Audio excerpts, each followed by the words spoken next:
Le fait numéro 3 dans cette question du Venezuela, la Chine est devenue le premier partenaire du Venezuela. Je dis le premier partenaire, ce n'est pas le second, ce n'est pas le troisième. La Chine est le premier partenaire du Venezuela pendant que les États-Unis sanctionnaient Caracas dans le Venezuela. À coup de sanctions multiples, la Chine prêtait de l'argent, rachetait de dettes du Venezuela, investissait et surtout la Chine raflait le pétrole du Venezuela. Vous comprenez, le Venezuela qui était le premier partenaire, nous le verrons par la suite, des États-Unis. Le pétrole du Venezuela allait à l'époque tout droit vers les États-Unis. Donc, les Chinois ont fait très simple. Tu me donnes du pétrole, tout comme le deal a été fait au Congo et dans bien d'autres pays au niveau de l'Afrique centrale. Tu me donnes ton sous-sol, tu me donnes ton pétrole, moi je te donne de l'argent, je te donne des infrastructures, je te donne des armes et de la protection diplomatique. Ça, c'est le deal de la Chine et du Venezuela. C'est ce qu'on appelle ici un partenariat stratégique asymétrique. Donc, le Venezuela devient économiquement dépendant de la Chine. Ça, c'est un fait. Et du point de vue de Washington, cet aspect des choses, cela veut dire quoi? Que Pékin met la main sur le plus grand stock mondial du pétrole. Ça, c'est un élément non négligeable. C'est un peu comme la Chine met la main sur le plus grand réserve du cobalt mondial de la RDC. Vous comprenez que le combat est sur plusieurs fronts. La RDC, l'autre côté, Venezuela. Donc, c'est la panique stratégique pour les États-Unis, ça c'est clair. Ce n'est pas de l'utopie, ce n'est pas du cinéma, c'est la vérité. Alors, pourquoi les États-Unis réagissent maintenant? Pourquoi est-ce qu'ils attaquent Venezuela maintenant? Pourquoi est-ce qu'ils n'ont pas hésité à braver les droits internationaux? N'ont même pas la peur de ce que d'autres diront, ce que les partenaires diront, ce que l'Afrique dira, ce que d'autres pays de l'Amérique latine diront. Parce que les États-Unis savent une chose. La puissance mondiale de demain dépend de qui contrôle l'énergie aujourd'hui. Et déjà, la Chine a verrouillé l'Afrique. Ça, vous le savez déjà, la Chine a verrouillé les golfs persiques, l'Asie centrale et maintenant l'Amérique latine. Donc, Washington s'est dit quoi? Si la Chine verrouille le pétrole du Vietnam, du Venezuela, elle réduira notre puissance stratégique.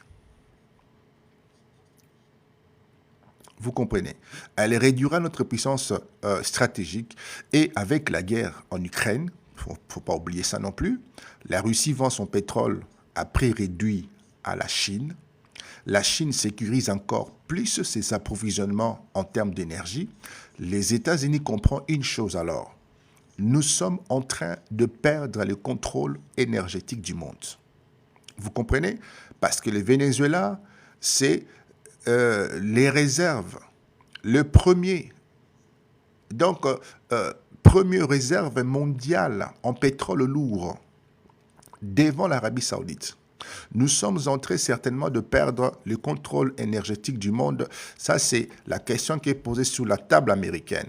Alors, pourquoi est-ce que le Venezuela et l'Irak ou la Libye d'aujourd'hui? Pourquoi est-ce que le Venezuela, c'est l'Irak pour la bonne compréhension, c'est la Libye d'aujourd'hui? Un tout petit rappel, chers amis, vous avez compris que l'Irak, c'était le pétrole, la Libye, c'était le pétrole, la Syrie, c'était les gaz et les oléoducs. Et à chaque fois, on parle de démocratie, à chaque fois, on parle de la dictature, à chaque fois, on parle des droits humains. Mais derrière cette idée, cet écran de fumée, il y a toujours un pipeline, il y a toujours un baril, il y a toujours un intérêt stratégique. Et pour le Venezuela, l'objectif réel, on ne va pas mâcher les mots, il faut reprendre le contrôle du pétrole avant la Chine. Il faut récupérer les contrôles du pétrole avant la Chine, même si la Chine a investi à coups de millions au niveau du Venezuela. Même si la Chine a prêté entre 60 et 70 milliards au Venezuela. Même si la Chine a déjà mis en place des raffineries pour raffiner le pétrole lourd du Venezuela, il faut arracher complètement ces territoires. Vous comprenez? Et donc, et pourquoi cela peut inquiéter l'Amérique latine? Parce que il y a l'Amérique latine, il y a d'autres pays. Il n'y a pas que le Venezuela. Et pourquoi ça inquiéterait l'Amérique latine? Parce que le message envoyé par Washington est très clair à tous les ennemis. Et d'ailleurs, Donald Trump l'a dit dans sa prise de parole. Si vos ressources stratégiques passent sous l'influence chinoise, je vais un peu aller plus loin, vous les Congolais, vous les habitants de la RDC, si vos ressources passent par l'influence chinoise totalement, vous serez une cible potentielle. Vous comprenez? Et là, les États-Unis s'adressent au Brésil. Le Brésil observe, l'Argentine observe la situation, Chili, ils sont en observation, et le Mexique aussi. Et tous se posent la même question. Sommes-nous encore véritablement souverains? Si les États-Unis peuvent surgir comme ça dans le néant et se saisir d'un président élu, un président souverain, voté, un président en fonction, alors nous, qu'est-ce qui pourrait nous arriver? Nous, le Mexique, nous, la Chili, le Brésil, l'Argentine, etc. Donc, chers amis, la dimension géopolitique cachée est que il y a une guerre silencieuse aujourd'hui, on l'appelle simplement la géoéconomique, une guerre géoéconomique. Cela signifie tout simplement que on ne te colonise plus par les armes. On te colonise bien évidemment par la dette, par l'énergie, par les sanctions, par l'influence, par l'isolement financier, et le Venezuela est devenu le terrain central de cette guerre. Ça, c'était notre introduction, on va dire, les fondamentaux, les listes sur lesquelles nous voulons nous déployer. La question que vous pouvez vous poser maintenant, où est la Chine dans tout ça? La Chine a un objectif simple, comme je l'ai dit hier, ne plus dépendre des États-Unis pour vivre. Donc, la Chine contrôle les cobalts en RDC. 70% entre les mains de la Chine. 70% de l'exploitation du cobalt en RDC est entre les mains de la Chine. La Chine contrôle aussi le lithium en Amérique du Sud. La Chine sécurise le pétrole iranien, ce que l'Iran livre du pétrole à la Chine. Et maintenant, les pétroles du Venezuela. Elle construit même, la Chine, son propre système bancaire international pour ne plus dépendre du système américain SWIFT. Nous appelons ça les réseaux bancaires mondiaux. Pourquoi? Parce que la vie Washington, je l'ai déjà dit sur ces panels, la Chine a vu Washington couper la Russie du système bancaire SWIFT. Donc la Chine s'est dit tout simplement que si demain on me coupe aussi, je dois survivre. C'est de la survie stratégique pour la Chine. Et donc, dans cette histoire, où se trouve la Russie? La Russie soutient le Venezuela parce que cela affaiblit véritablement les États-Unis, Washington, cela renforce ses alliances anti-sanctions, et cela étend véritablement son influence militaire, énergétique. Et Moscou, c'est une chose aussi. Chaque crise pétrolière mondiale enrichit la Russie. Et donc, pourquoi cette crise est historique alors? Tout simplement parce que pour la première fois depuis que le monde est monde, un chef d'État occidental annonce une opération militaire directe contre un État allié de la Chine et de la Russie. C'est un État allié de la Chine et de la Russie. Et ça, ce n'est pas rien, chers amis. Cela veut dire tout simplement que le monde n'est plus dans une guerre froide. Nous sommes entrés véritablement dans une guerre économique chaude. Conclusion, si vous m'avez compris, pour cette première partie, si nous devons retenir 3 choses ici, dans cette première partie. Le Venezuela n'est pas une crise politique. C'est une bataille pour le contrôle mondial de l'énergie. Et d'ailleurs, ce sujet, nous en parlons souvent concernant la RDC, les cobaltes, les 3T, lithium, etc. Nous en parlons. Deuxième élément, la Chine veut verrouiller le pétrole pour sécuriser son avenir. Ce qui est normal. En troisième élément, les États-Unis veulent empêcher véritablement la Chine de devenir la puissance mondiale. Nous sommes dans cette bataille, dans cette guerre, et le Venezuela, malheureusement, est le front principal de cette guerre invisible. Nous entrons dans le chapitre 2, où nous allons descendre au niveau 2. Le niveau 2 est ceci. Comment les États-Unis ont perdu le Venezuela? Parce que le Venezuela n'était pas entre les mains des États-Unis.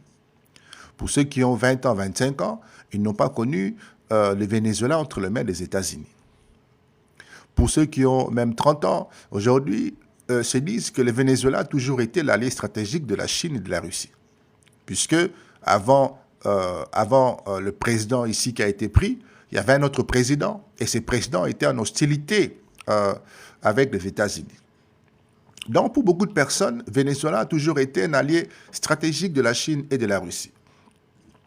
La question on se pose, comment les États-Unis ont perdu le Venezuela et comment la Chine l'a récupéré calmement, sans tirer même une seule balle. Donc, nous avons bien compris que le Venezuela n'est pas seulement une crise politique, c'est une bataille stratégique pour l'énergie mondiale. Mais une question reste. Comment un pays qui vendait presque tout son pétrole autrefois aux États-Unis est devenu l'un des alliés les plus proches de la Chine et de la Russie? La question majeure, on va dérouler ça tranquillement, chers amis, avant la rupture avec le Venezuela, donc le USA coupe des relations avec le Venezuela et les États-Unis étaient mariés. Ils étaient ensemble, femme et mari. Il faut comprendre une chose dans cette perspective. Pendant des décennies, le pétrole vénézuélien partait principalement vers les États-Unis. C'est là que ça allait se coucher. C'est là que ça allait travailler. Pourquoi? Parce que les raffineries américaines sont adaptées, nous parlons d'adaptabilité, donc ça, il faut le comprendre aussi, sont adaptées au pétrole lourd, parce qu'il y a plusieurs dimensions en termes du pétrole, nous allons les voir. Donc, les deux pays sont géographiquement proches et Washington voyait le Venezuela comme sa zone d'influence naturelle. Zone d'influence naturelle, comme l'Ukraine est une zone d'influence naturelle pour la Russie. Tout comme vous avez la Biélorussie qui est une zone naturelle pour la Russie. Vous avez la Thaïlande qui est une zone d'influence naturelle pour la Chine. Et donc le Venezuela est une zone d'influence naturelle pour la Russie. Tout comme autrefois, sous Zaïre, le Rwanda, une zone d'influence pour Mobutu. Tous les 9 pays autour du Zaïre autrefois étaient des zones d'influence directes pour le Zaïre. Vous comprenez? Tout comme aujourd'hui, les Rwandais considèrent que tous ces pays qui sont autour d'elle sont des zones d'influence directes pour son pouvoir. On peut dire que le Venezuela était une station-service stratégique pour l'Amérique, les États-Unis. Donc, tout roulait parfaitement jusqu'à l'arrivée d'Hugo Chavez.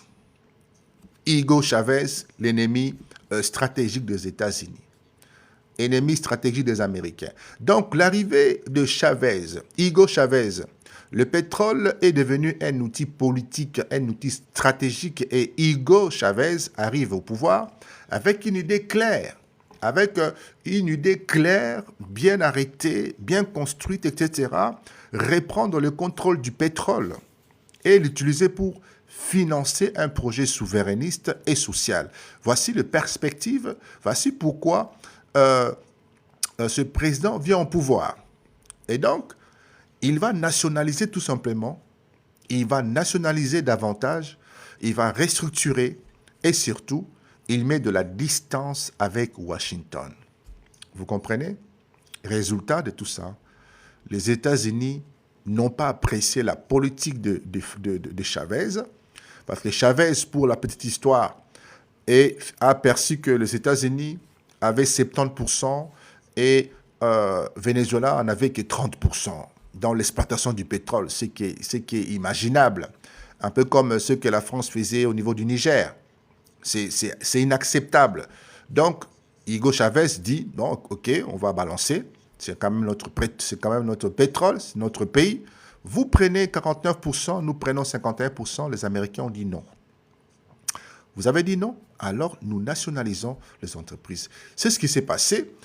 Les entreprises n'ont pas aimé ça, les Américains n'ont pas aimé ça. Donc, tension diplomatique, méfiance croissante, pression politique et économique. Et pendant ces temps de pression, pendant ces temps de chamaillage, de déclarations politiques et diplomatiques, etc., Chavez va faire un choix stratégique et il va se rapprocher de la Chine et de la Russie. Vous comprenez? Et pourquoi? Parce qu'il sait très bien que c'est lui qui contrôle les crédits et les armes, contrôle la survie des autres. Donc, les sanctions américaines vont tomber. C'est le début de la rupture totale avec Venezuela, parce que Chavez a choisi la politique d'intégration, c'est-à-dire la politique d'égal à égal. Nous avons le pétrole, c'est chez nous, vous ne pouvez pas manger plus que nous. Nous devons avoir une plus grande part, 51 pour nous, 49 pour vous. Et les Américains ont dit non. Et donc, après la mort de Chavez, Maduro arrive au pouvoir, la crise économique explose parce que les sanctions ne cessent de tomber, l'inflation devient folle, forcément, la population commence à s'en prendre au pouvoir. Vous comprenez que ici, si on vous asphyxie par les Américains, par des sanctions, par des privations, d'autres pays ne peuvent pas traiter avec vous, vous ne pouvez pas vendre. L'impact, évidemment, c'est sur la population. La population ne voit pas la dimension macroéconomique. La population ne voit pas la dimension en grandeur. La population ne voit pas les sanctions. La population voit simplement que vous avez là un président qui ne fait rien pour nous. Et donc, cette population commence à s'acharner sur le président en place. Vous comprenez? Voilà pourquoi vous avez certains Vénézuéliens qui ont dansé, qui ont chanté, parce qu'ils ne comprennent pas les fondamentaux. Washington décide alors d'utiliser son arme favori, les sanctions. Les sanctions visent le pétrole. Personne n'achètera votre pétrole. Les banques, vous ne pourrez plus traiter avec des banques occidentales. Des frappes chirurgicales sur des dirigeants. Vous ne voyagerez pas, vos comptes sont bloqués partout en Occident et les revenus de l'État ont largement, littéralement baissé et donc ça a impacté la population. En théorie, ces sanctions devaient faire quoi? Devaient forcer Maduro à tomber, à lâcher le pouvoir, à partir, à fuir, à céder. Ces sanctions devaient provoquer un effondrement politique. Et Maduro s'est retrouvé soutenu par, évidemment, le sien. Ces sanctions devaient amener un nouveau gouvernement pro-américain. Mais en réalité, ce que ça a donné comme voie de conséquences, elles ont poussé le Venezuela dans les bras encore davantage de la Chine. Vous comprenez? Et la Chine est entrée calmement, dans la douceur, sans bruit, sans mouvement, et la Chine a raflé tout ce qui était à rafler. Et pendant que Washington sanctionnait Maduro, pendant que Washington cherchait à détruire, comme on a autrefois cherché à détruire l'Iran, à détruire la Russie, à détruire la Corée du Nord, à détruire bien d'autres pays, la Chine est arrivée en douceur. Pas de discours moral, pas de débat sur la démocratie, la bonne gouvernance, juste une proposition simple que la Chine a mise sur la table. Tu me donnes du pétrole, je te donne de l'argent, je te prête de l'argent, je t'installe des infrastructures, je t'apporte la technologie, je te vends des armes et je suis pour toi un soutien diplomatique quand il faut faire des votes. Moi, je peux utiliser mon droit de veto pour empêcher d'autres éléments qui iront pour la destruction de votre image, de votre pays. Et comme le Venezuela était étranglé financièrement, forcément, le Venezuela a accepté. Et donc, la Chine a racheté une grande partie de la dette du Venezuela. La Chine a pris des droits sur la production pétrolière. Et donc, ce n'est pas juste un partenaire, ce n'est pas juste un client, mais la Chine s'est enracinée dans la production du pétrole. La Chine a pris des parts sur la production du pétrole, vous comprenez? Donc, c'est devenu un associé. Ce n'est pas un client qu'on vend du pétrole, mais un associé. Il a jeté ses tentacules dans la production du pétrole vénézuélien. Et donc, la Chine s'est assurée un approvisionnement à long terme. C'est ça qu'on appelle, bien évidemment, une prise de contrôle géoéconomique sans évasion, sans guerre, sans bombe, sans coup d'État. Juste, je rachète tes dettes, je t'ai construit des ponts, des autoroutes, des infrastructures. Moi, tu me donnes du pétrole, tout simplement. Et donc, pourquoi Washington se rend compte trop tard? Et pourquoi cette réaction est drastique? Pourquoi est-ce que Washington ne pouvait pas faire autrement que de faire ce qu'ils ont fait? Ne pouvait pas faire autrement. C'était une question de vie ou de mort. Et donc, si vous remarquez cette posture, cette action posée par les États-Unis, c'est parce qu'ils n'ont pas eu d'autre perspective. Et où ils frappent ainsi, où ils donnent l'avantage à la Chine. Donc, les États-Unis pensaient quoi en bombardant des sanctions le président vénézuélien? Si nous sanctionnons ce pays, le régime va tomber. Mais ils avaient oublié une chose. La Chine a une logique de long terme. La Chine adore les pays sanctionnés par les États-Unis. Quand vous êtes sanctionné, la Chine se rapproche de vous. La Chine adore le pays isolé des pays en crise. Pourquoi est-ce que la Chine adore ça? Parce qu'ils n'ont plus accès au dollar. Ces pays n'ont plus accès aux marchés occidentaux. Ces pays sont obligés d'accepter des conditions imposées par la Chine. Donc, pour Pékin, le Venezuela est une opportunité historique dont il ne devrait pas se défaire ni passer. Le Venezuela est devenu un pilier du camp anti-sanctions. Petit à petit, nous avons vu les éléments se former, le bloc s'est fermé, la Russie, la Chine, l'Iran, le Venezuela, tous ont un point en commun, ils sont sanctionnés par Washington. Donc, ils unissent tout simplement leurs forces, ce qui est naturel. Ils partagent des technologies, ils partagent des énergies, les systèmes bancaires alternatifs et du renseignement. Et ensemble, ils construisent une économie parallèle au dollar. C'est ça la vraie guerre aujourd'hui. Ce n'est pas le char, mais c'est qui contrôle les finances et l'énergie. Et les grands tournants stratégiques. Aujourd'hui, la situation est presque ironique, chers amis. Pendant des décennies, le pétrole vénézuélien faisait tourner les raffineries américaines. Je pense que ça, il faut qu'on le sache. Des décennies d'Iran, le pétrole lourd vénézuélien faisait tourner les raffineries américaines. Mais, à cause des sanctions, une partie importante de ces pétroles part maintenant en Chine. Donc, je ne sais pas si tu vois ce que je veux dire. Donc, Washington voulait punir les Venezuela pour sa désobéissance, pour sa rébellion, parce que Venezuela voulait qu'il y ait un partage égal, c'est-à-dire gagnant-gagnant, parce que le pétrole nous appartient, parce que Venezuela est aux Vénézuéliens, et donc nous allons commercer équitablement. Mais les Américains avaient dit non. Et parce qu'ils ont dit non, et les Vénézuéliens s'est dit, ok, d'accord, alors dans ces cas, moi je nationalise alors. Parce que je dois créer quand même une dynamique sociale. Je dois servir mon peuple. Les Américains ont dit, ok, d'accord, tu veux servir ton peuple. Donc tu veux me priver, moi, de servir mon peuple. Alors je te sanctionne.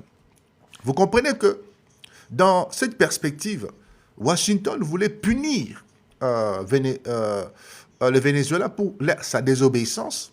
Le résultat de cette punition, Pékin s'est approché du Venezuela et Pékin a tout raflé. Et ça, pour le stratège américain, pour l'intelligence américaine, c'est un cauchemar parce qu'il ne s'attendait pas à ces rapprochements Venezuela, la Chine, la Russie. Ce qu'il faut comprendre ici, c'est que les trois choses à retenir dans cette introduction, qui est longue, les sanctions américaines ont accéléré la rupture. Elles ont poussé véritablement le Venezuela à chercher un autre protecteur. Et certains disent, mais ce protecteur n'a rien fait. Ce protecteur a laissé les États-Unis défenestrer le président vénézuélien. Qu'est-ce que la Russie a fait? Qu'est-ce que la Chine a fait? Nous le verrons. Pourquoi est-ce que la Chine n'a pas bougé? Et pourquoi est-ce que la Russie n'a pas bougé? Nous le verrons après. Chers amis, la Chine a utilisé la dette et l'énergie pour prendre le contrôle calmement et méthodiquement, sans guerre, du pétrole vénézuélien. Troisième élément, le Venezuela est devenu un pilier du camp anti-sanctions, aux côtés de la Russie, aux côtés de l'Iran, aux côtés de la Chine. Donc, et tout ça repose évidemment sur une simple pétrole est égal pouvoir. Le chapitre 3 nous dit quoi? Puisqu'il nous faut comprendre pourquoi le pétrole du Venezuela n'est pas n'importe quel pétrole. Il faut comprendre beaucoup plus loin pourquoi les États-Unis s'acharnent sur le pétrole du Venezuela. Est-ce que c'est seulement parce que c'est la plus grande réserve au monde? Est-ce que c'est qui pour ça ou bien il y a autre chose derrière? Et pourquoi ce pétrole donnerait un avantage stratégique énorme aux États-Unis et aussi à la Chine? C'est ça la question. Donc, vous avez compris pourquoi est-ce que le Venezuela est devenu un champ de bataille géoéconomique. Là, je pense que vous avez compris. Vous avez compris également comment les États-Unis l'ont perdu. Ils ont perdu le Venezuela et la Chine s'est rapprochée comme un serpent, calmement, pour avaler le Venezuela. Vous comprenez? Et comment la Chine l'a récupéré en douceur, sans guerre, sans munitions, juste intelligemment. Maintenant, on va entrer dans un détail très important. Tout le pétrole ne se vaut pas. Il faut observer l'importance du pétrole du Venezuela. Tous les pétroles ne sont pas le même. Ils sont différents. Même si à la pompe, c'est le même prix, mais la chaîne qui conduit le pétrole du Venezuela est différente des autres chaînes. Nous allons comprendre ça. Pourquoi? Le pétrole du Venezuela, lui, est spécial. C'est ça qui change toute la partie. Comprenez bien ceci. Il existe plusieurs types de pétrole et ils n'ont pas la même valeur ou la même teneur. Beaucoup de gens pensent absolument que le pétrole, c'est le pétrole, alors que ce n'est pas ça du tout. Il existe du pétrole léger, il y a du pétrole moyen, il y a du pétrole lourd et il y a aussi du pétrole extra lourd. Vous comprenez? Extra lourd. Et le pétrole Venezuela, c'est du pétrole extra lourd. C'est du pétrole extra lourd. Et donc, ça veut dire quoi, du pétrole extra lourd? Ça veut dire que ce pétrole est visqueux, il sort du sol comme du sirop, il est plus compliqué et plus cher à raffiner, vous comprenez? Mais il faut faire attention que ce pétrole lourd À cause de sa lourdeur, ce pétrole est stratégique. Nous allons comprendre pourquoi. Parce que les raffineries américaines sont conçues pour ces pétroles-là.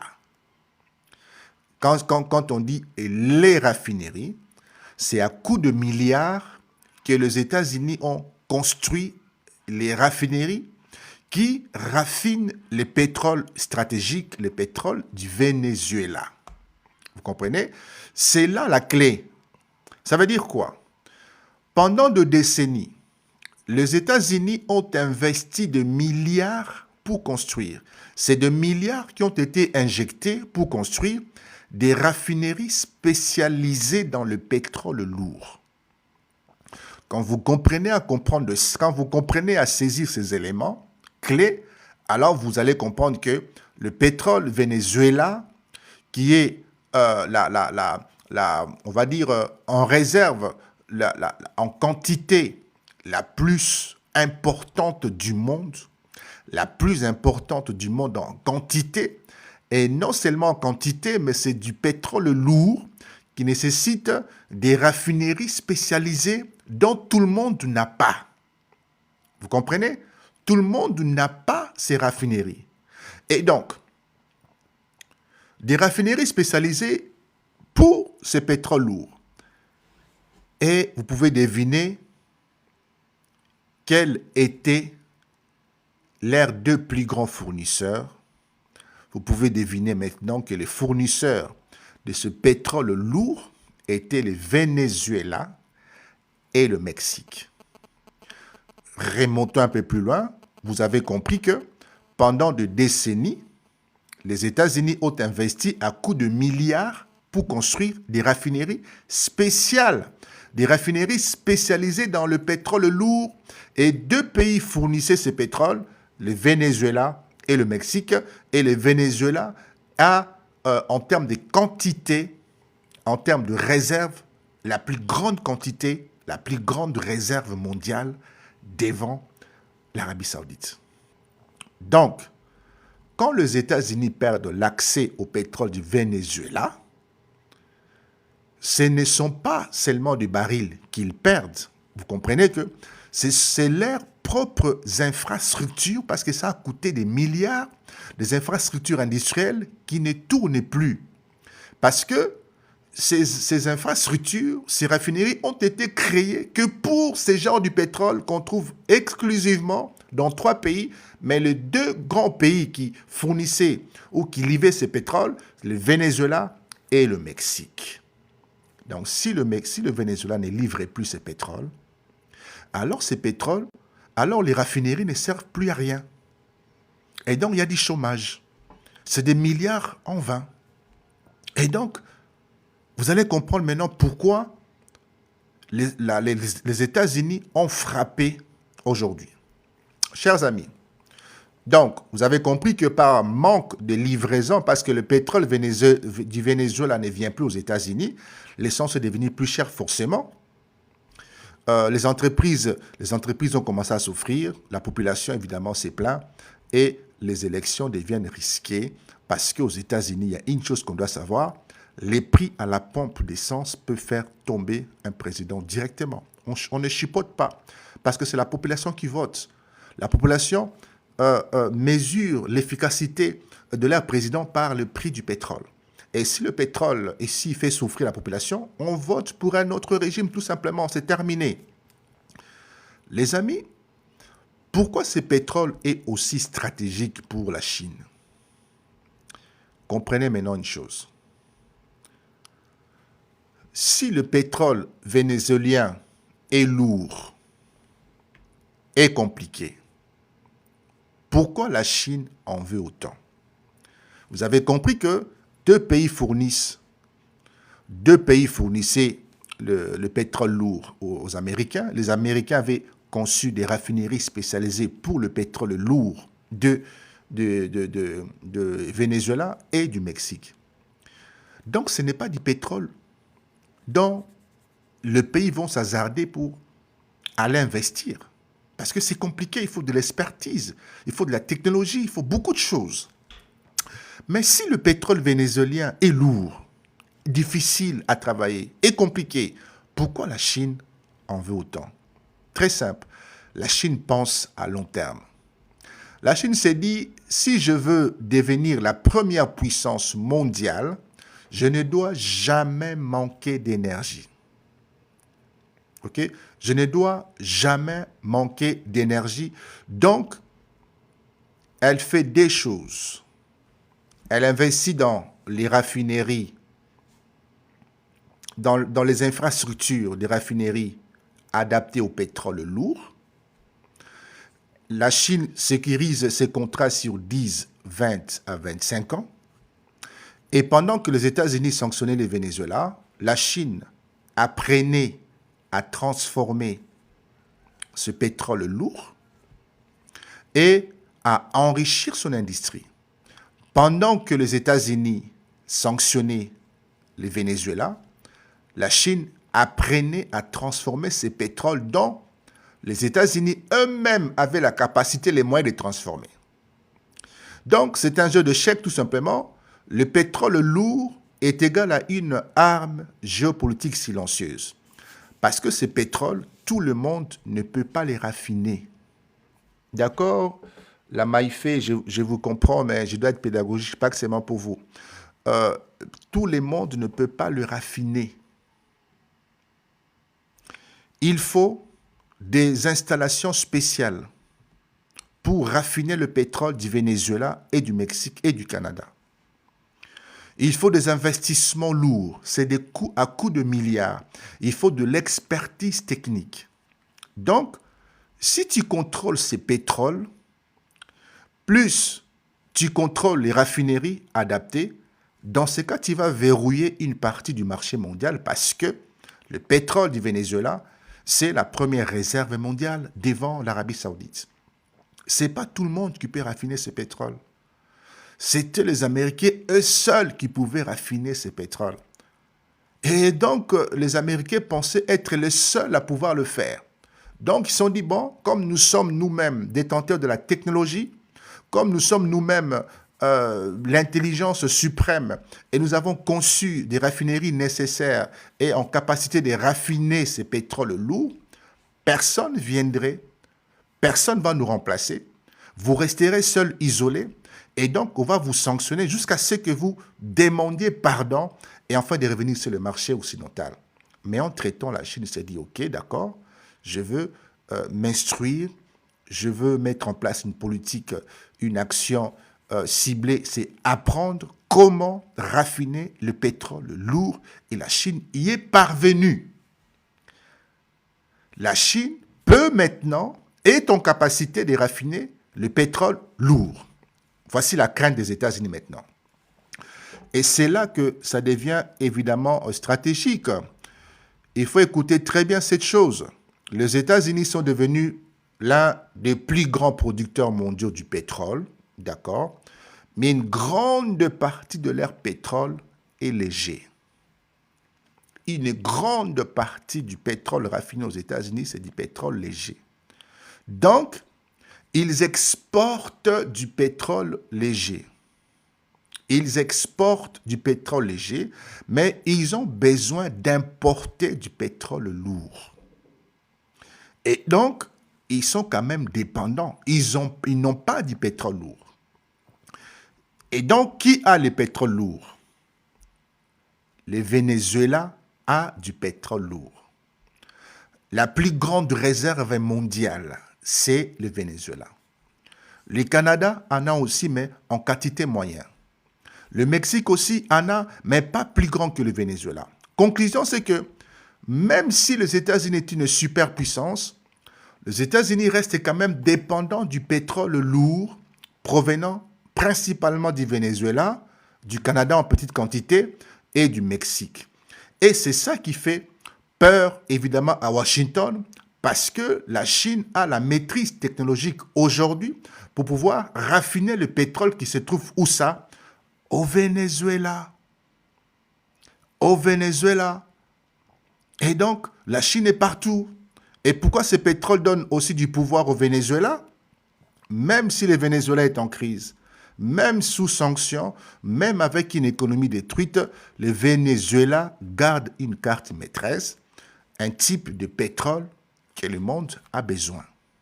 Parce que la plus grande réserve mondiale. Donc, tôt ou tard, il se disait, quelqu'un viendra négocier avec nous. Tôt ou tard, comme la RDC, tôt ou tard, la gâchette au centre de l'Afrique, quelqu'un viendra pour tirer. Tôt ou tard, comme nous avons l'exclusivité du cobalt, l'exclusivité du pétrole lourd, tôt ou tard, quelqu'un viendra. Quelqu'un viendra investir, quelqu'un viendra t'aider. Et donc, les tôt ou tard là, la Chine est venue négocier en silence, la Chine est venue investir, parce que la Chine a beaucoup investi, et la Chine est venue aider le Venezuela. Aujourd'hui, c'est quelqu'un, vous l'avez compris, c'est la Chine et la Russie qui se sont approchés du Venezuela pour l'aider à raffiner le pétrole et pouvoir les vendre. Le vrai risque pour Washington, c'est quoi? Les dangers, c'est tout simplement, pour les États-Unis, n'est pas seulement de perdre du pétrole. Les dangers, c'est que la Chine construit un système énergétique mondial parallèle où le monde, un monde où on ne peut plus payer en dollars, on ne pourra plus utiliser le système SWIFT et où on sécurise l'énergie, le dette et l'influence. Et dans ce monde-là, le Venezuela devient une pièce maîtresse. Pourquoi? Vous l'avez compris, parce que Venezuela possède du pétrole lourd. Il n'y en a que 3 dans le monde. Le Venezuela, le Mexique et le Canada. Mais le Venezuela, c'est la première réserve mondiale devant l'Arabie Saoudite. Et seuls les États-Unis, autrefois, pouvaient raffiner le pétrole du Venezuela. Mais aujourd'hui, la Chine peut raffiner le pétrole du Venezuela. Et donc, c'est un risque majeur.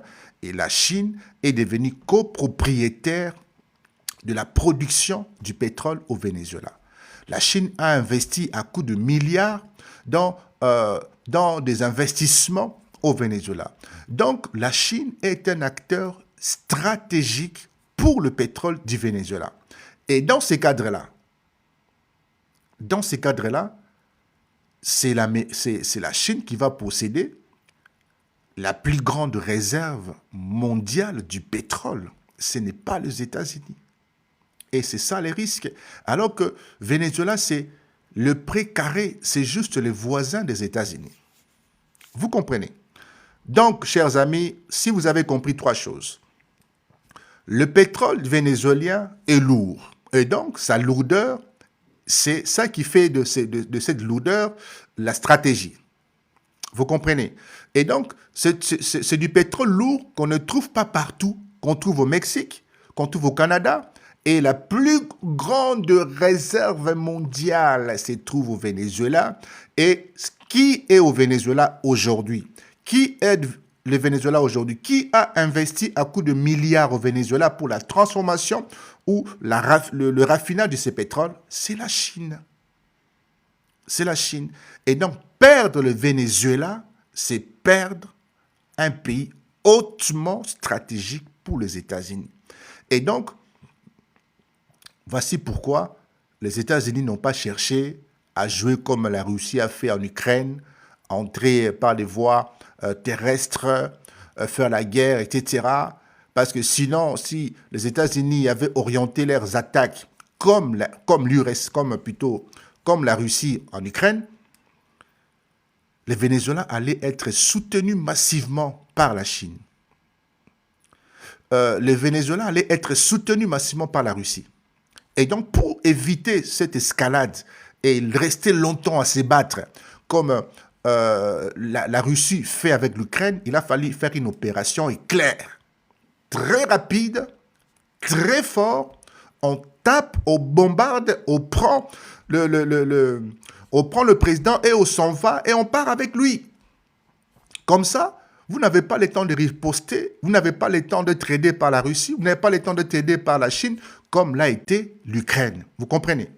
Et donc, si vous comprenez trois choses, les raffineries américaines en dépendent. Donc, perdre le pétrole du Venezuela, c'est tout simplement affaiblir économiquement et politiquement les États-Unis. Donc, la Chine ne peut pas prendre le contrôle du pétrole du Venezuela. C'est impossible. C'est comme si, aujourd'hui, l'Union européenne, c'est comme si, aujourd'hui, l'Amérique prenait le contrôle de l'Ukraine. Imaginez-vous un peu les répercussions que l'OTAN, la France ou les États-Unis prennent le contrôle de l'Ukraine. Imaginez-vous un peu la place aujourd'hui de la Russie.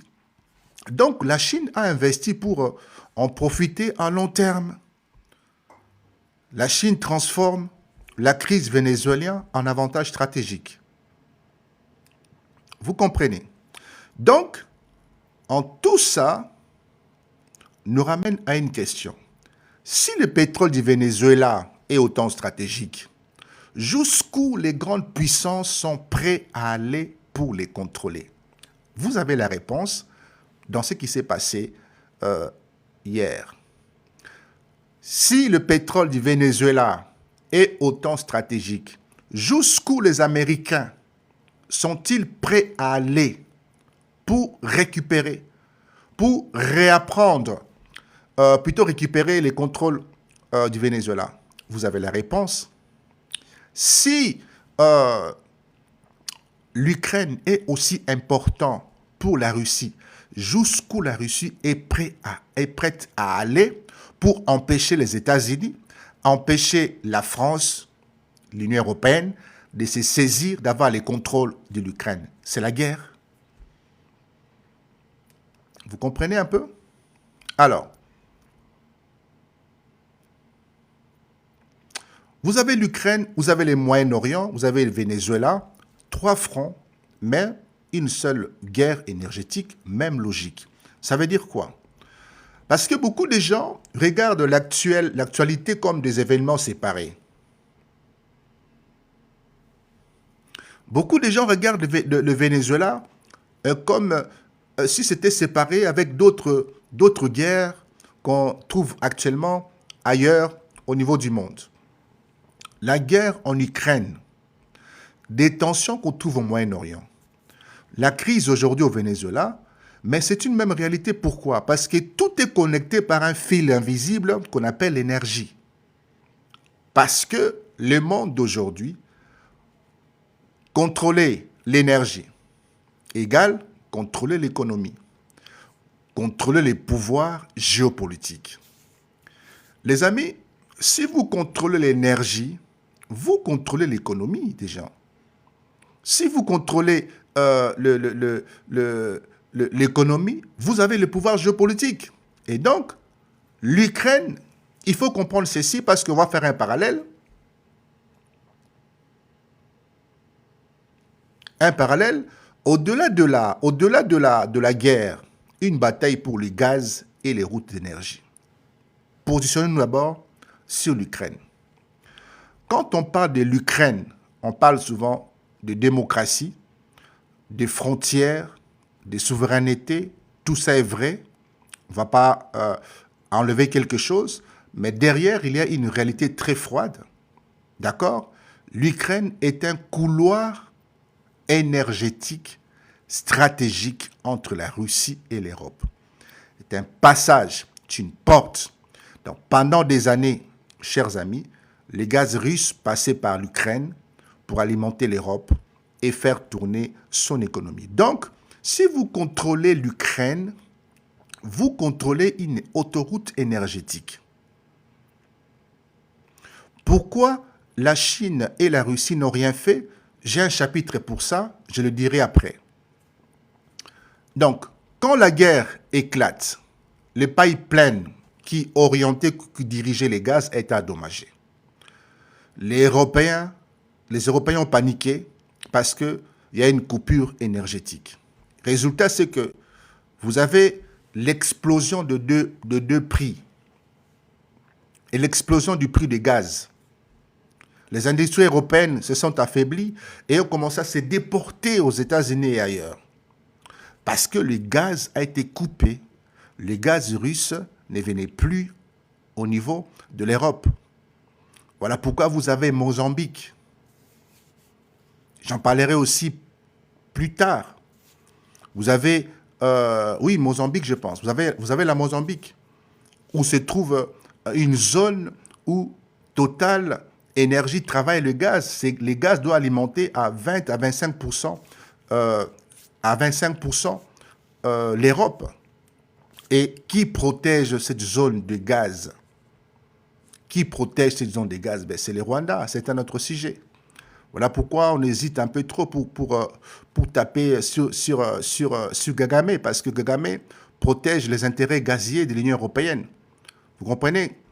Et donc, tout est une question d'énergie. Vous avez le Moyen-Orient, le cœur battant du pétrole mondial. Le Moyen-Orient n'est pas seulement une région en conflit. Le Moyen-Orient, c'est le plus grand ou la plus grande station-service du monde. Entre l'Arabie Saoudite, l'Irak à côté, l'Iran, le Qatar, le Koweït.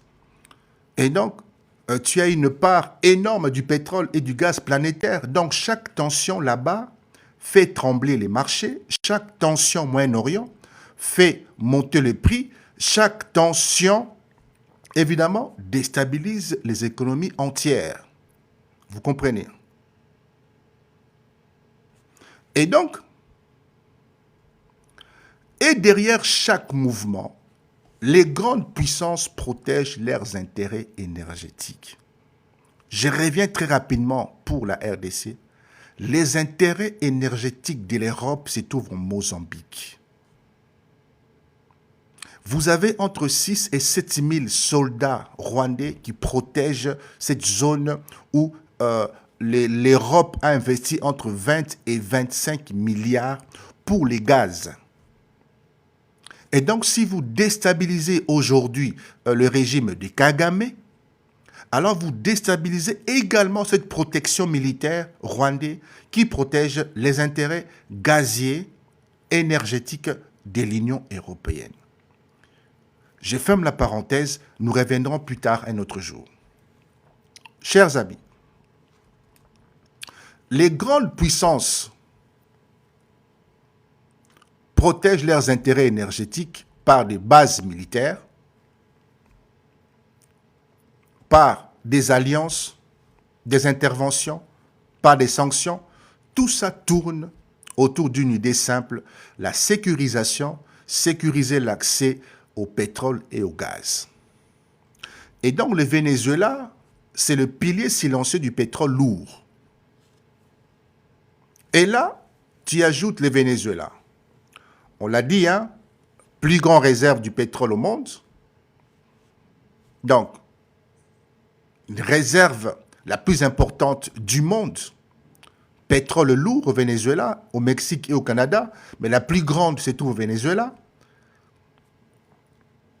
Et donc, pour aujourd'hui, l'Ukraine égale bataille du gaz et des routes énergétiques.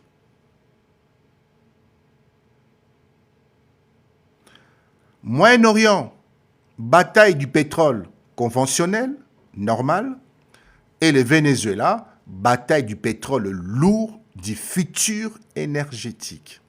Donc, 3 fronts, une seule logique. Et puis, les grands jeux, c'est quoi? Il faudrait empêcher la Chine de verrouiller l'énergie mondiale. Ça, c'est la hantise des Américains.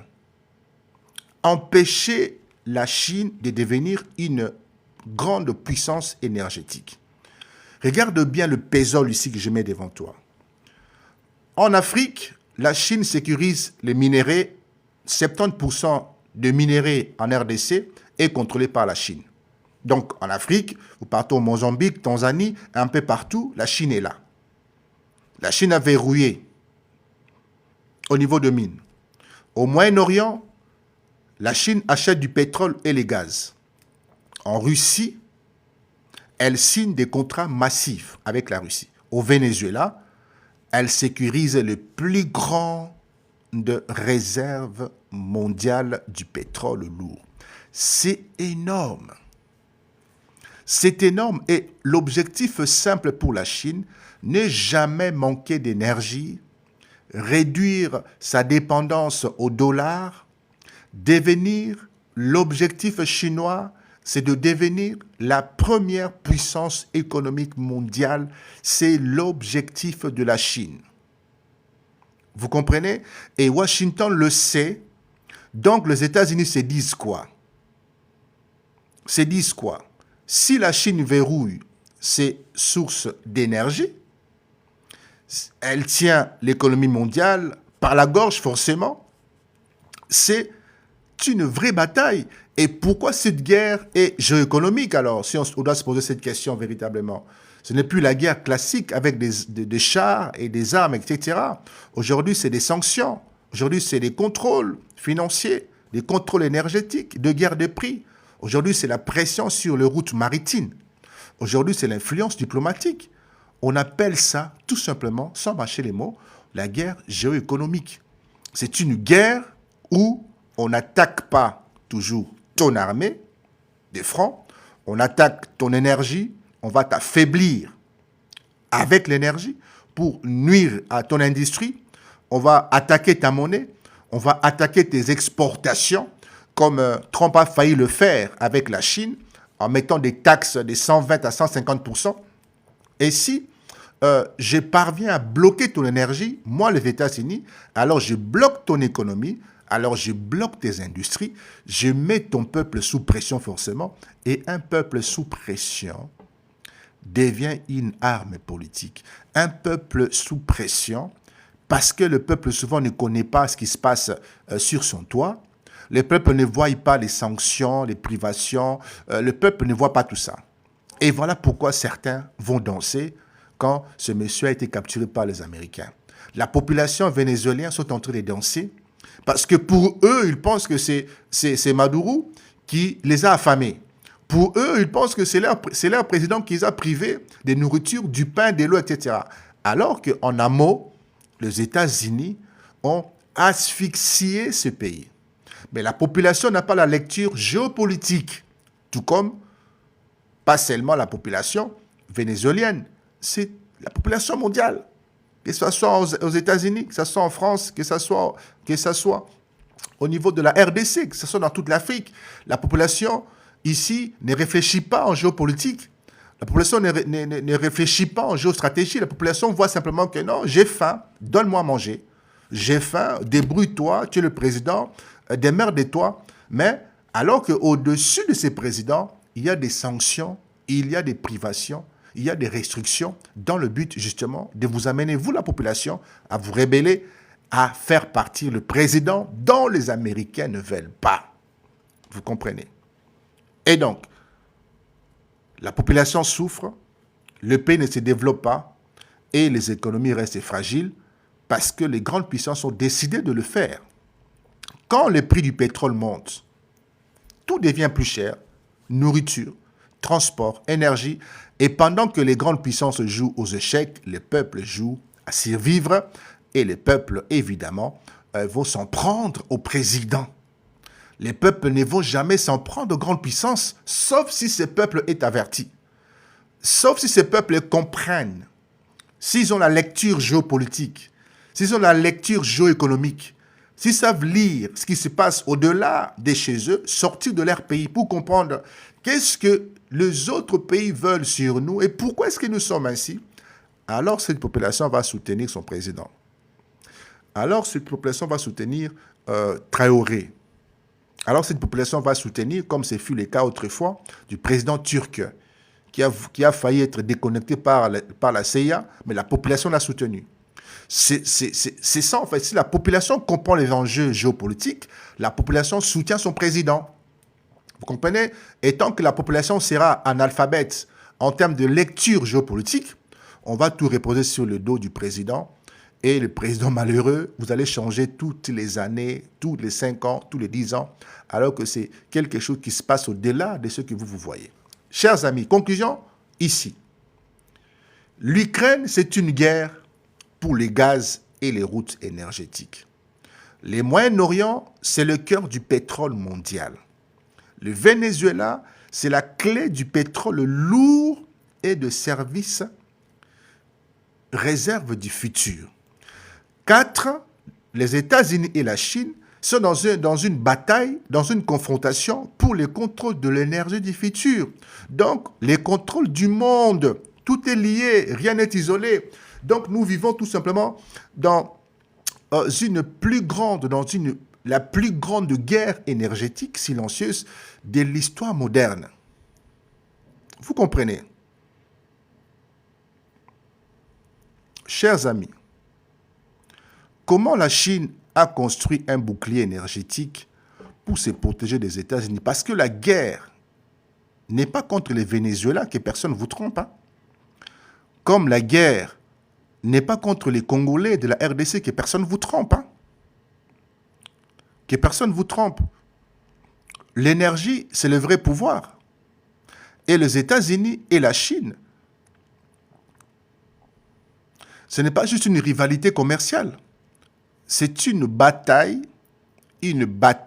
pour savoir qui contrôle l'énergie du monde.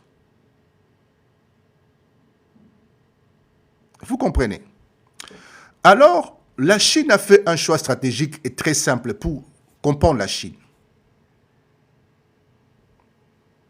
Construire un bouclier énergétique pour que, même si les États-Unis veulent la sanctionner ou la bloquer, qu'elle puisse continuer à tourner, à produire, à exporter, à vivre. On va voir comment la Chine a fait, étape par étape. La Chine a compris une chose très tôt, sans énergie, je meurs. Et la Chine, c'est 1,4 milliard d'habitants. Parce que la guerre n'est pas contre le Venezuela, je veux vraiment mettre ces fondamentaux, la guerre c'est contre la Chine. La guerre ce n'est pas contre les Congolais, ici, j'ai fait la parenthèse, la guerre c'est contre la Chine. Ok? Donc, ayons ça en esprit, et tout ce qui est autour là, ce ne sont que des éléments, des instruments dont les grandes puissances utilisent pour parvenir à leur fin. Qui va gagner? Qui va contrôler les mondes du demain? Ok? 1,4 milliard d'habitants en Chine. La plus grande usine du monde. Le plus grand exportateur mondial. Les plus grands exportateurs mondiaux. Et donc cet exportateur mondial a besoin de quoi? A besoin de l'énergie. Puisque sous son sol, il y a des usines à perte de vue. Donc, si l'énergie s'arrête en Chine, le pays s'arrête, le pays meurt. Les usines vont fermer, les villes seront paralysées, les chômages vont monter massivement et il y aura une instabilité sociale jamais vécue, jamais comptée. C'est la pire peur de la Chine. Donc, cette peur s'est traduite par quoi? Dès les années 2000, la Chine a changé de stratégie parce qu'elle a compris qu'elle est en danger. Il ne faut pas dépendre d'un seul fournisseur, ni d'une seule route, ni $10. On ne dépendra pas des Américains. Et donc, elle va diversifier tout simplement, en mettant quoi en place? En sécurisant du pétrole partout. La Chine a signé des accords massifs avec la Russie, l'Iran, l'Arabie Saoudite, les Émirats arabes, l'Irak. La Chine a signé des contrats massifs avec le Qatar, le Venezuela, l'Angola et le Nigeria. Le Nigeria qui risque aussi de basculer si le Nigeria ne se conforme pas. Vous comprenez? Si le Nigeria ne se conforme pas à la grande puissance qu'est les États-Unis, le Nigeria risquera aussi un coup de maître. Vous comprenez? Bonjour camarade Myriam Kadima. Oui, c'est vrai que ça fait longtemps. Bonne année pour toi aussi. J'espère que tu vas bien, mon ami. Donc, l'objectif simple de ce contrat, ces signatures à perte de vue, c'est de multiplier les fournisseurs pour ne jamais manquer. Et souvent, elle fait de deals. La Chine fait de deals. Le deal, c'est quoi? Je te prête des milliards, tu me rembourses en pétrole. Je te construis tes boulevards du 30 juin, je te construis tes barrages, je te construis tes aéroports, et toi, tu me donnes tes ressources. Vous comprenez? Donne-moi du cobalt, donne-moi du lithium, donne-moi de l'or, donne-moi le diamant. C'est comme ça que la Chine fonctionne. Et donc, tu me rembourses en pétrole pour le Venezuela. Le résultat est que Pékin verrouille des livraisons sur 10, 15 à 20 ans. OK? Sur 10, 15 à 20 ans, peu importe la crise, le pétrole continuera d'arriver. C'est ça le bouclier. Et le deuxième couloir, c'est d'investir directement dans les champs pétroliers. Et là, c'est très important de saisir cet élément. La Chine ne peut pas juste acheter du pétrole. Ce n'est pas une bonne politique de rester client. La Chine, elle veut être propriétaire d'une partie du pétrole à la source. Donc, propriétaire d'une partie du pétrole au Venezuela. Vous comprenez? Il ne veut pas rester client du Venezuela, mais il veut être propriétaire. Et c'est ça que les Américains sont venus détruire. Donc, ces entreprises comme le CNPC, les Sinopec et d'autres entreprises, ils achètent des parts dans les champs pétroliers. C'est des parts. Et ils deviennent des associés. Ils ne sont plus des clients. Ils achètent des licences d'exploitation ou des contrats de production partagés. Par exemple, au Venezuela, ils sont copropriétaires du pétrole du Venezuela. Et ça fait de crise dans le cerveau des États-Unis. En Irak, au Soudan, en Angola, ça veut dire quoi? Même si un gouvernement change, la Chine garde un droit direct sur le pétrole parce que la Chine est associée. La Chine est copropriétaire. Vous comprenez la différence ici? Vous comprenez? Ce n'est plus un client, mais c'est un copropriétaire du pétrole vénézuélien. Troisième brique ou troisième couloir, la Chine crée évidemment ses propres routes d'énergie. La Chine sait une chose aussi. La Chine sait une chose. La route maritime la plus importante du monde passe par les détroits des Malacca. Et ces détroits est surveillé par la marine américaine. Donc si demain il y a un conflit avec les Américains, un conflit ouvert, les États-Unis peuvent tenter de bloquer l'accès et donc priver la Chine du passage, donc pénaliser leur économie et leur exportation. Alors Pékin a fait quoi?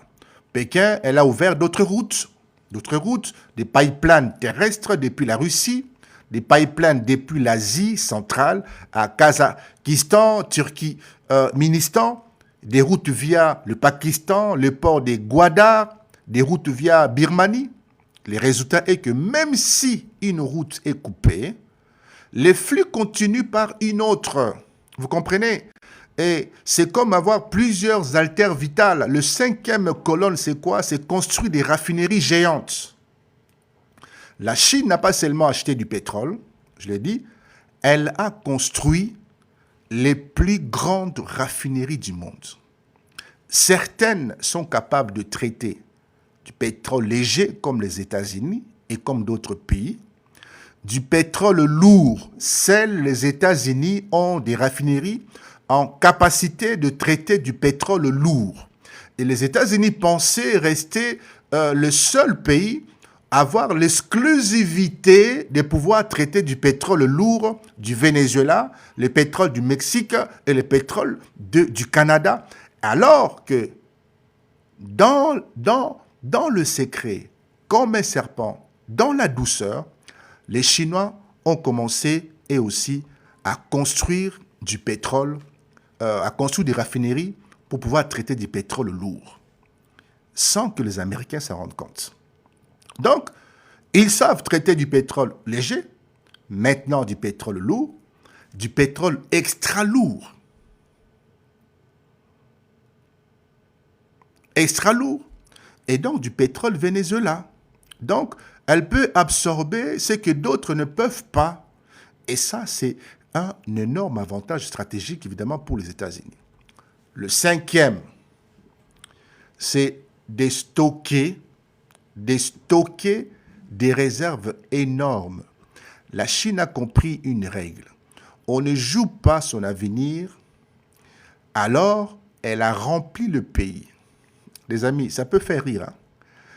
La Chine a rempli toute une ville des réservoirs stratégiques. Donc la Chine a fait un stockage. Je vous dis que le stockage de cobalt. La Chine a stocké du cuivre. Donc la Chine a réservé toute une ville pour le stockage des minéraux. Stockage national des réserves industrielles. Donc aujourd'hui, elle peut tenir plusieurs mois, même en cas de rupture mondiale majeure, en pétrole, en cuivre, en cobalt, etc., parce que tout ce dont le monde a besoin dans leur industrie, la Chine a stocké. C'est ça qu'on appelle un bouclier, chers amis. Le sixième bouclier, c'est sorti du dollar. La Chine a observé ce que les États-Unis ont fait à l'Iran, à la Russie. L'exclusion bancaire, le blocage de paiement, le gel d'avoir. La Chine s'est dit, si demain on me fait ça, je vais devoir survivre. Alors la Chine a développé son propre système de paiement dans les CIPS,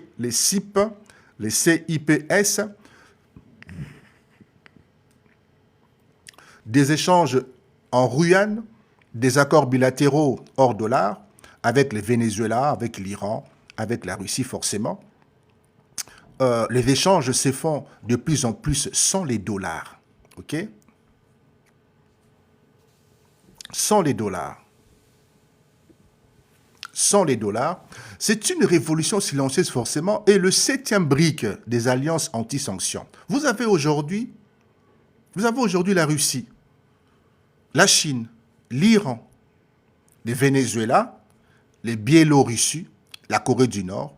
Tous sont sanctionnés, tous sont marginalisés, mais ils sont tous unis énergétiquement et militairement. Et ça crée évidemment une économie parallèle. Et dans cette économie parallèle, le Venezuela est une pièce maîtresse. Chers amis, si vous avez compris une chose, la Chine sait que sans énergie, elle s'effondre. Donc, elle sécurise du pétrole partout dans le monde. Elle ne dépend plus d'un seul fournisseur ni d'une seule route. Elle a multiplié les altères énergétiques. La Chine, elle construit un monde où on peut commercer, d'accord, sans les dollars, pour se protéger des sanctions américaines. Si tu es privé d'utiliser les SWIFT américains, tu peux venir chez nous. Nous allons collaborer. Nous avons notre système de paiement. Et dans tout ça, vous comprenez que le Venezuela est central parce le Venezuela possède les plus grandes réserves de pétrole au monde, le pétrole lourd. Seuls 2 pays aujourd'hui peuvent raffiner ce pétrole, les États-Unis et la Chine. Les États-Unis pensaient avoir l'exclusivité, être le seul pays à raffiner le pétrole du Venezuela. Et ils pensaient détenir la technologie ou les instruments nécessaires pour son raffinement parce qu'ils ont mis un coup de milliards pour construire ces raffineries, justement, qui ne raffinent que le pétrole lourd. Vous comprenez? Et ces pétroles lourds raffinés aux États-Unis sont du pétrole importé. Ça vient du Canada, ça vient du Mexique et en grande partie, ça vient du Venezuela. Et le Venezuela avait fermé ses portes. Vous comprenez? Vous comprenez? Les Vénézuéliens avaient fermé ses portes. Et la Chine s'est rapprochée du Venezuela. La Chine a appris à raffiner les pétroles lourds du Venezuela dont les États-Unis détenaient la technologie et l'avantage. Vous comprenez que avec cet avantage, avec cette prise en main technologique de la Chine pour pouvoir raffiner le pétrole du Venezuela, la Chine s'approprie la première réserve du monde en énergie. Est-ce que vous comprenez un peu ce qui s'est passé? Pourquoi est-ce que les États-Unis devraient taper comme des malades? Ils devraient taper avant que la Chine s'empare entièrement, totalement du pétrole vénézuélien. Voilà pourquoi ils sont partis arracher de façon incroyable, drastiquement, à l'encontre de toutes les lois internationales, droit international. Donc il fallait passer outre parce que le risque est un risque majeur, une question de vie ou de mort. Ou je vis, ou alors c'est vous qui vivez. Chers amis, pourquoi est-ce que la Russie soutient autant le Venezuela? Qu'ils aillent taper ta mère. Alors, est-ce qu'il y a un problème dans mes propos? Est-ce qu'il y a un problème dans mes propos pour tenir ce genre de langage, cher ami? Voulez-vous que je vous déconnecte de mon panel pour impolitesse? Les amis, pourquoi est-ce que les États-Unis surveillent le Venezuela? Pourquoi la Chine? Pourquoi est-ce que la Chine sécurise son pétrole? On doit comprendre une autre pièce du puzzle. Pourquoi la Russie est-elle autant aux côtés du Venezuela? Les amis, je pense que si vous avez des choses à dire, faites-moi vos demandes, vous monterez et vous allez répondre et peut-être donner une autre vue. Aujourd'hui, je veux ouvrir les panels pour des personnes sérieuses, des personnes responsables, des personnes qui peuvent apporter un plus à cet édifice. La compréhension, évidemment, à ces sujets qui est assez majeur parce que c'est pour la première fois dans le monde où un président est enlevé comme ça. Enlevé. La Russie, pourquoi la Russie est-elle autant aux côtés du Venezuela? La question est posée. Donc, les deux ont un point commun majeur. Ils sont sous sanction. La Russie et le Venezuela, ils sont sous sanction. Donc, naturellement, ils se sont rapprochés. Naturellement, ils vont coopérer ensemble. Naturellement, ils vont s'entraider parce que les deux sont sous sanction. C'est très simple. Les exclus du système occidental créent leur propre bloc. Et le Venezuela devient un allié stratégique pour Moscou. Je dis un allié stratégique, je n'ai pas dit qu'il y a eu des accords militaires de défense. Beaucoup de gens confondent l'accord militaire de défense. Ce n'est pas un partenariat stratégique. Il peut y avoir des alliances, mais l'accord militaire de défense, ça c'est autre chose. Nous allons le voir aussi après.